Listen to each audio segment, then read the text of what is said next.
So let's talk about emotions. Emotions are a fascinating and vital aspect of our life experience. It's fair to say that emotions make up most of what we think of as our experience of life. Even the things we do, our behaviors, and the places we go and the people we end up encountering in our life, all of that really funnels into our emotional perception of what those things mean, whether or not they made us happy or sad or depressed or lonely or were awe-inspiring. Now, one thing that is absolutely true is that everyone's perception of emotion is slightly different, meaning your idea of happy is very likely different than my idea of what a state of happiness is.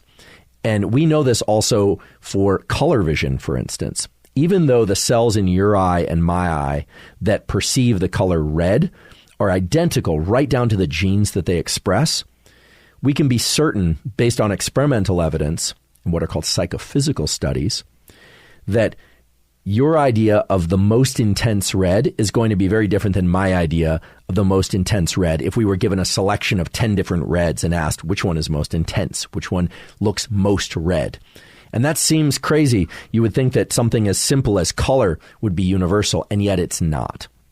And so we need to agree at the outset that emotions are complicated, and yet they are tractable. They can be understood. And today we're going to talk about a lot of tools to understand what emotions are, for you to understand what your emotional states mean and what they don't mean.